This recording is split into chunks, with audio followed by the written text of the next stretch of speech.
With Austin Riley hitting the IL, Matt and I have some potential prospect call-ups and injured players on the mend that are about to return as well that can potentially boost your fantasy team on today's action-packed episode of Locked On Fantasy Baseball.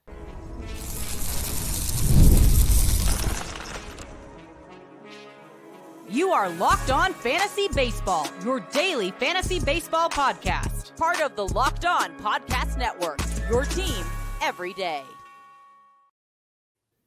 Hello, fantasy baseball fanatics, and welcome to the Locked On Fantasy Baseball podcast, brought to you by the Locked On Podcast Network, your team every day. As always, we're your number one source of fantasy baseball knowledge, and thank you for making us your first listen each and every day. I'm your host, Dominic Martino. You can find me on Twitter at DomMartinoFB. Here, as always, with my brother, my co-host, my partner in crime, Matthew Ane. And you can find him on Twitter at Matthew_Ane. If you're listening on a platform like Apple or Spotify that allows 5-star ratings and reviews, we would truly, truly appreciate it if you could do that for us. And if you're watching on YouTube and you haven't already, hit that little bell below. It subscribes to the channel and gives you a notification every time we drop a new episode. And lastly, but most importantly to Matt and I, guys, give us a chance on the Subtext platform. Through Subtext, it's an in-depth personalized experience through text messages minutes right to your phone, offering so much more than we can in these 30-minute episodes. And if you are interested in joining us on Subtext, you can find the link to join us in our bio wherever you were listening or watching, or if not, it's available on any of our social media platforms. And this episode is brought to you by PrizePicks, the easiest and most exciting way to play daily fantasy sports. Go to prizepicks.com/lockedonmlb and use the code all lowercase lockedonmlb for a first deposit match up to $100. And guys, as if you're an Austin Riley owner like myself in multiple leagues, you're probably looking for a replacement, and the waiver wire might be looking a little bit thin. So we're doing our normal watch list, prospect IL episode, and we put a little bit focus on third baseman here. With the normal, normal guys on the run of the mill here too. But Matt, I think we do have a great one up first, and a guy who has been playing some third base and will get the eligibility soon. Yeah. So sorry to all you Riley owners. This is just unfortunate, but this is the name of the game. Is what it is. We all can't be lucky and have to just get lucky like Freddie Freeman did, where he's only going to miss a couple games. So. Let's talk about Jace Jung. The replacement here that I think I think on Yahoo he needs about 5 games, and CBS is about 15. So we probably got another week before that happens. But Jace Jung, great prospect. Plays for the Detroit Tigers and is about 6% owned right now. Has kind of showed out just like a little bit, nothing crazy, right? Like he's had 9 at bats. So like when I say showed out, like he showed up to the plate and he made contact. Let's put it that way, right? 9 at bats, 3 hits, which is fantastic. A rib, he tried to steal a base, got caught, but still willing to go and try.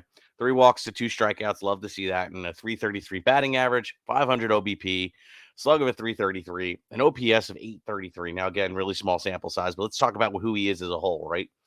This year before getting the call, he had about 349 at bats. He had 53 runs. 24 doubles, a triple, 15 bombs, 63 ribs, 3 stolen bases, 71 walks to 95 strikeouts. Love to see that. Batted 258, OBP of 380, a slug of 461, and an OPS of 841. Great stat line. He does have power. Honestly, the year before in 23, he had 28 home runs and 486 at bats, so he can definitely get to the 30 home run category when playing a full season. Obviously has a good eye because 71 walks and 95 strikeouts is fantastic. And the batting average, I think, is more of due to unluckiness than anything else, because when you're walking that much with that little of strikeouts in comparison of that, difference, it actually kind of will correlate to better batting average down the line. I think he's like a 265, 270 hitter, I think, as by the end of next year. And ultimately he has a great upside. Detroit has been fantastic. You got Cole Keith out there. You got sorry, I'm still dealing with a little bit of the vid. Harry Carpenter. Yes, thank you. Yes, all those guys over there. And essentially the team has a lot of potential for him, and Jace Jung has the upside for actually to get the counting stats. Whereas about 2 years ago, we're start talking about these guys and who's there to help support the supporting cast is actually pretty nice. So I would 100% add this kid. Yeah, man. And they Torque is, back, and Riley Green, and they got a couple of guys there. Parker Meadows, even, Verling's been pretty good. So they do have the young bats there, and I like me some Jace Jung. I'm an owner, grabbed him in one of my deeper leagues. And it's funny, the underlying stuff. It's only 3 games, so we're not really going to look at it crazy. But he's not doing the stuff that he's really known for in the minors. So I'm thinking there's still even more upside than the little sample size we've seen so far. Matt, I think you touched on this year's minor league stats. I don't know. Did you mention last year's though with the 28 homers? Yeah. So he's known for his power, kind of like his brother. Maybe not as good of a prospect as his brother, Josh is. But I think Jace, can kind of settle in kind of right under there. Maybe be like a 250, 260 hitter. Good amount of pop. Could steal you a bag here or there. 6 foot 205, has a good frame, and Matt mentioned, I do like the lineup. And in points leagues, guys, he definitely can look Young's way. The plate discipline's very, very good.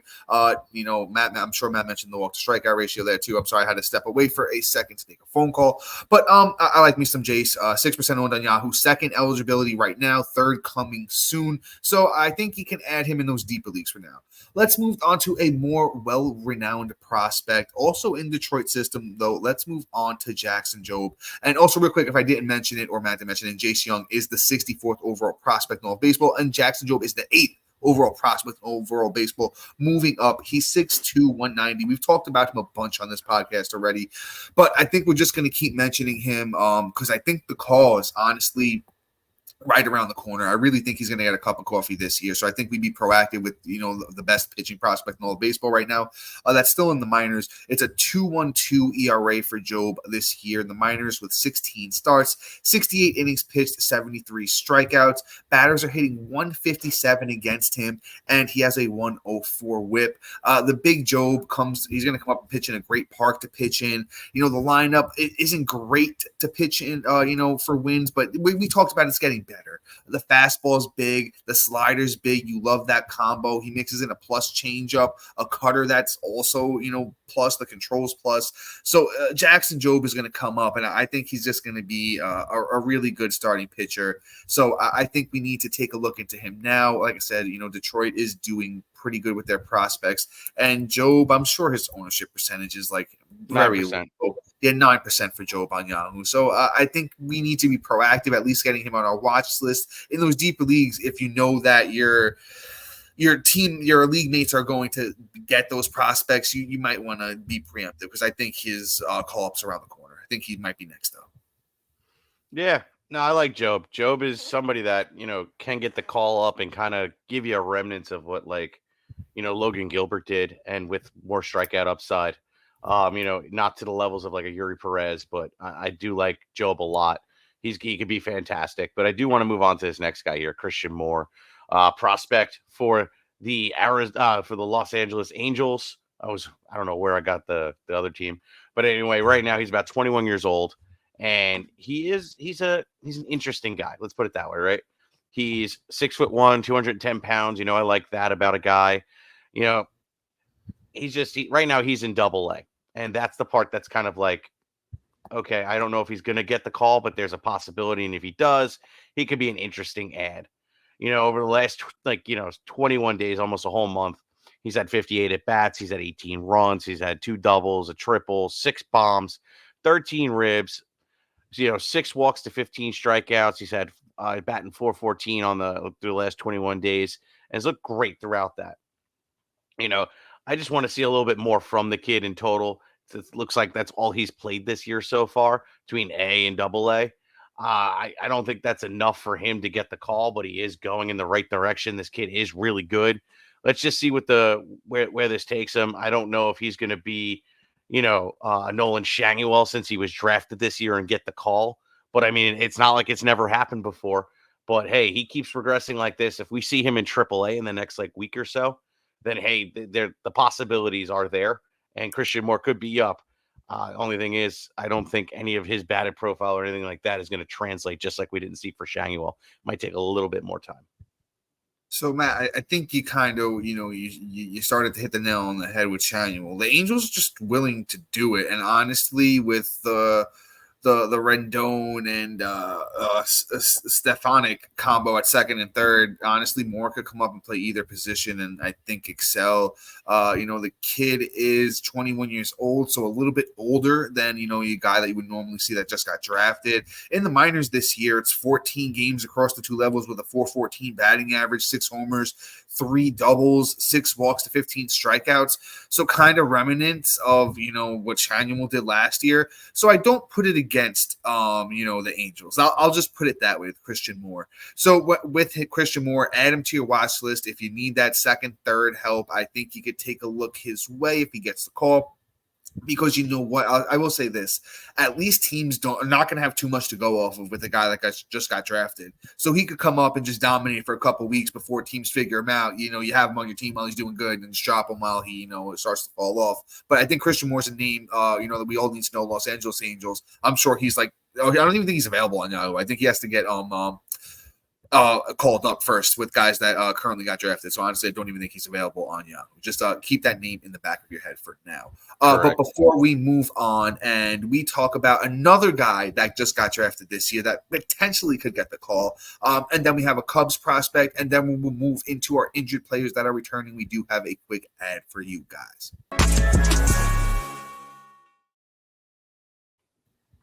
You've heard us talk a lot about FanDuel, America's #1 sportsbook. We all have something a little different for you now. Now through September 22nd, all FanDuel customers can bet $5 and get a 3-week free trial of NFL Sunday Ticket from YouTube and YouTube TV. Then with a YouTube base plan, you'll be able to watch every regular season Sunday afternoon out-of-market game. All you need is a Google account and a current form of payment, and you can cancel anytime. And guys, with football season right around the corner, what a great offer this is from FanDuel. So get involved today. And then, guys,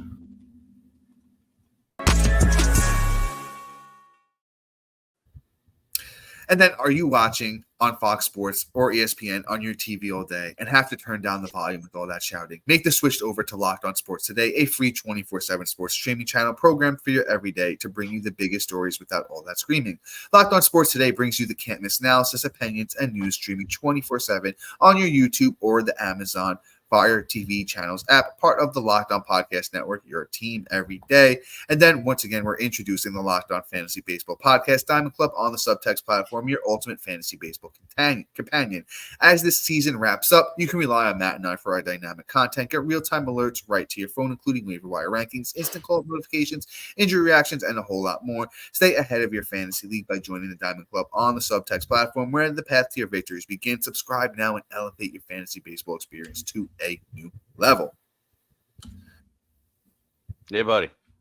Sorry about that. I was looking up for this next guy here. I'm actually excited to talk about him. It's Matt Shaw of the Chicago Cubs. He is owned like nowhere. I think about 5%, and the kid is really good. I'm a massive fan. I actually traded in one of our leagues where we actually have rookie rounds, and to go and get this kid because I believed in the talent drafted last year, and the kid has a lot of potential, and he's performing really well this year. 350 at bats, 65 runs, 12 doubles, 3 triples, 16 bombs, 57 ribs, 27 stolen bases, 50 walks to 73 strikeouts, batting .277, a .375 OBP, a slug of .466, an OPS of .841. You look at what he's done even in college when he was playing for Maryland State. My guy had 24 home runs and 264 at bats. Obviously, you're going to talk metal bat versus wooden bat, all this wonderful stuff. But ultimately, the kid has a hell of a lot of upside. He's been promoted out to the wazoo. Before he even finished 2023, he was already in Double-A, going from rookie all the way to Double-A. Then this year, didn't take long. He played about 312 at bats at Double-A, got to Triple-A, and I think it's more of a stepping stone to see what he could do. And he's been fantastic since getting the promotion. He's had 38 at bats. He's had 5 runs, a double, 2 homers, 7 ribs, 2 stolen bases, 5 walks, 8 strikeouts, batting .263 already in AAA. I don't think he's long for being in the minors. He should be getting the call, and I think there's a lot of upside. This kid reminds me a lot of Kyle Tucker, and I'm not going to say he's going to be the next Kyle Tucker, but man, I would not be surprised. This kid is so good. I mean, I don't know if Kyle Tucker is the comp that I give him. At 5'9", 185, I think I give him the Jose Altuve comp, and especially since I believe he plays he plays second base as well, right? Yeah, so I think that's the comp I'm going with for Shaw. I do like I do like his game with the speed, being what he's more known for, the power as well. So like I said, I think Jose Altuve is actually a perfect comp for this guy. Cubs, they're known to be aggressive with their prospects, so I could see Shaw getting a cup of coffee this year. Over the next couple of weeks or so, we could see that call up. So Shaw, another name you definitely want to keep on your watch list for now. Actually, right now, we're going to talk about another guy that was taken in the 2024 draft that might have a shot at getting the call this year. I'm going to lean no, but let's talk some Charlie Condon. Play some third, play some outfield, got drafted by those Colorado Rockies. And he's actually off to a bit of a rocky start through his first 10 games. He's playing in high A, hitting .205 with a homer, 3 RBIs, 15 strikeouts to 2 walks, 3 steals. So he's not, taking off yet. But Charlie Condon is somebody who is very, very good in his college career, very known for his power, hit a lot of homers down there. 6'6", 216, 70 grade power. So, very, very high-end power. This is a name we need to keep an eye on just in case he does happen to get that chance. There's some injuries or whatnot. I don't think it's going to happen, but definitely for next year for Charlie Condon. If he comes up, 40 home runs, I don't think is out of the cards, in a full season once he really gets it going in Colorado with a decent batting average too. I really, really like me some Charlie Condon. He was the third pick of the first round this past 2024 draft. Got to keep an eye on Mr. Charlie Condon for sure. Yeah, I like him. The cores plus the power already is just going to be ridiculous. I wouldn't be surprised if some point in his career he has a 50 home run season, 50 plus, because the edge that cores gives you. He's just a great overall hitter. I like the kid a lot, and that's really just about it. I'm going to start off with our first IL guy here, and that's Max Muncy. And Max has been hurt for quite a bit, and now he's starting to make his way back. Luckily, we'll see when that is. I'm actually going to pull that up in a second, but we all know what Max Muncy can do. Has the third base eligibility, and is somebody that I wouldn't mind. Could be activated today. Is it that imminent? Or as we're recording, potentially. Actually, he was supposed to be activated, today, but I don't see it happening. I think we already would have got the notice. The game is at 10 p.m. He probably already would have been. We would have heard he was with the team. But as you're listening to it, he might be getting the call to say, hey, we're activated. But Max Muncy should be good to go and is a nice direct replacement for gosh, I can't even get my stuff. Austin Riley. Austin Riley. I apologize. But we saw what he did last year. Even this year, with the 139 at bats, 9 home runs, everything is just looking great for Muncy if he can return. The lineup honestly needs him. So that power, that boost will make up and compensate for everything except for that batting average. Yeah, I like me some Max Muncy too. I actually just added him as we're talking this now. So, that just kind of gives you the vote of confidence too. Where I didn't realize he was available in one of my other leagues where I do need me an Austin Riley replacement. So once again, here at Locked On Fantasy Baseball, we do practice what we preach. Max Muncy is up to 70% owned, so you got to check your leagues. He might not be out there everywhere. A little bit more of a shallower league thing, but hitting in that Dodgers lineup, the power is legitimate. The batting average is going to kill you. There's going to be weeks where he's going to be a huge liability. There's going to be the weeks where he hits 3 homers and wins you the week. So with Austin Riley, why do I keep saying Austin Riley? I guess it's really bothering me, man. I guess I got to, get this out a little bit over here. But with Max Muncy, I think the risk is worth the reward. So once again, check your leagues and see if he is still out there. We are, I think actually, before we move on to another Los Angeles Dodger. And then we have a few more guys, that are injured and coming back as well. But those names are coming up next, so make sure you stick around.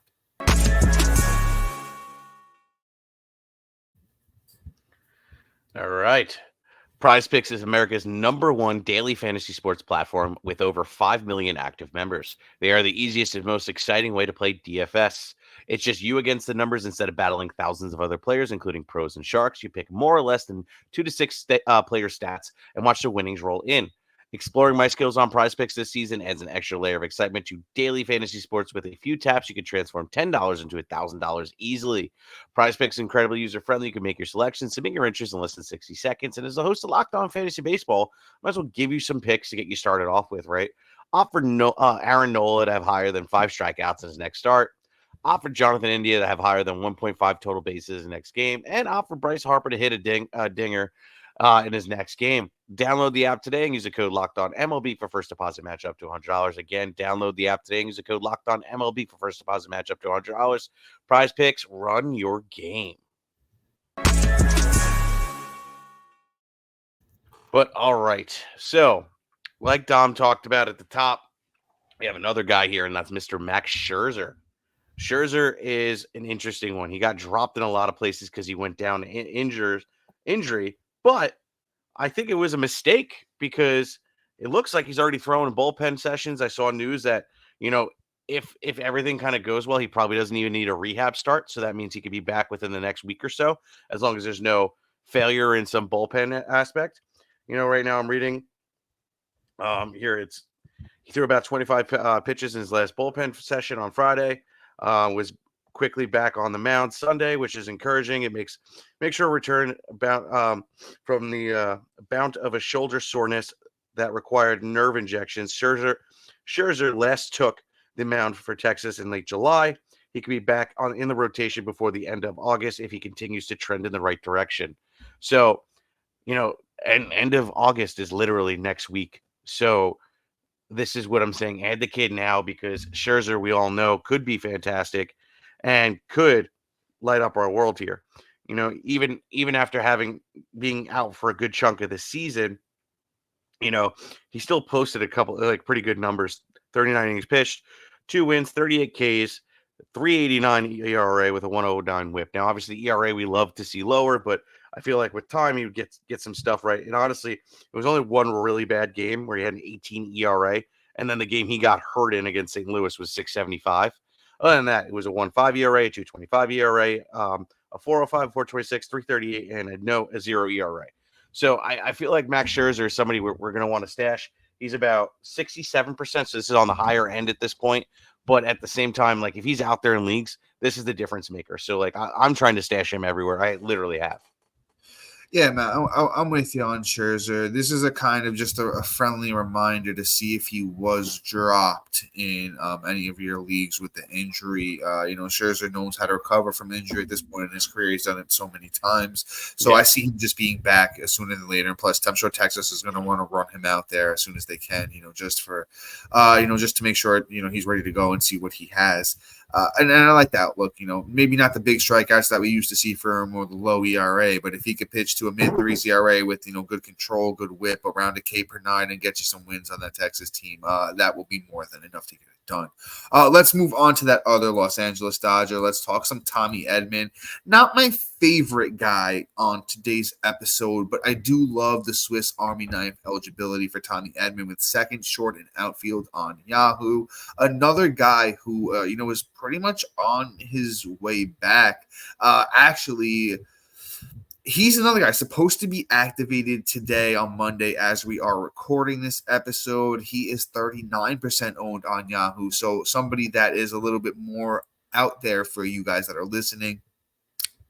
On his rehab assignment, it's 14 games for Edman. He has 46 at-bats over those 14 games with 8 runs, a double, a homer, 8 RBIs, a steal, 10 walks to 11 strikeouts, and a 239 batting average. At this point in Tommy Edman's career, I do love that he's on the Dodgers. I don't know if he's going to play every day. The batting average should be all right, around his career mark, 260, I'd expect. Chips in almost a little bit everywhere. Doesn't excel at any one category. Just kind of, like I said, going to help you a little bit in all of them. So that's why I really don't love him. But in deeper leagues, if he is out there, he's definitely going to help you. I'm not running out there in shallower leagues, though. But I do love the team change. Playing for Los Angeles, pretty much anybody on that roster, I want him on my fantasy team. Yeah, I mean, Matt McLain is my least favorite person we're going to talk about all day and pretty much all year I mean, not McLain. I'm sorry, Tommy Tommy Edmonds. Sorry, that's our next guy. And Tommy Edmonds is somebody that I can't stand. I think that the only time it's applicable is about 15-man leagues, 16-man leagues or deeper. Don't touch him in shallow leagues like 12, 10, 8. Like she's just not worth it. He's not even relatively somebody you want to even consider. But let's talk about Matt McLain. Matt McLain, since I said he was terrible, I take that completely back. I love him. He's crawling around in those air ducts, getting ready to save Christmas here. And, coming back from the shoulder injury. And honestly, I don't know what the timeline is. They don't know either. He was just cleared to start taking swings again. It looks like he's making a return sometime in September, but sometime in September could be, championship week. It could be first week of September. It could also be the last day of the season. And at that point, I don't see him actually making a return. So I'm not letting him clog up an IL spot, but I am keeping him on my watch list. And I am saying, hey, if I start seeing a progression where he might be named to a rehab start, then I'm going to be like, okay, cool. The thing is, in order to get him back in time for us to actually even care about him, he needs to get a rehab start within the next week or so. Otherwise, we're not going to see him at all because it's not going to be somebody that they're going to rush back. He hasn't played an ounce of baseball this year, so he needs a little bit more of a longer ramp up than these other guys going on the IL and returning. Matt, I think you did a great breakdown there. If you have the IL spot for McLain, stash him because I love the eligibility at second and short. Definitely a way better baseball player than Tommy Edman. So I kind of wish McLain was the guy coming back now. But the holdup is, it wasn't the shoulder. Like, I'm just glad it wasn't a setback or anything. He did have a rib issue that popped up along his journey here on his way back. So that kind of held him up. Now that that's clear and he, is swinging the bat, I think the rehab assignment is right around the corner. I'd probably say we see it maybe next week. And then even if he needs a week or two, he's back for his playoff, guys. If you're in the fantasy baseball playoffs, and I'm sure if you listen to Matt and I here on Locked On Fantasy Baseball, you're at least minimally fighting for a playoff spot if you haven't already secured one. And if we've helped you make the playoffs or, get there or helped you win a championship last year, sound off in the comments, let the people know and let us know because we love to hear it. But I think Matt McLain is a great name to, stash for now. 42% owned on Yahoo. And let's move on to our potential last name of the night.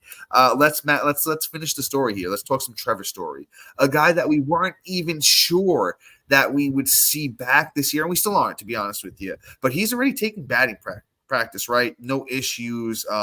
He hit a bunch of home runs apparently while he was taking batting practice. He looks really good. I don't know if he's running the bases yet.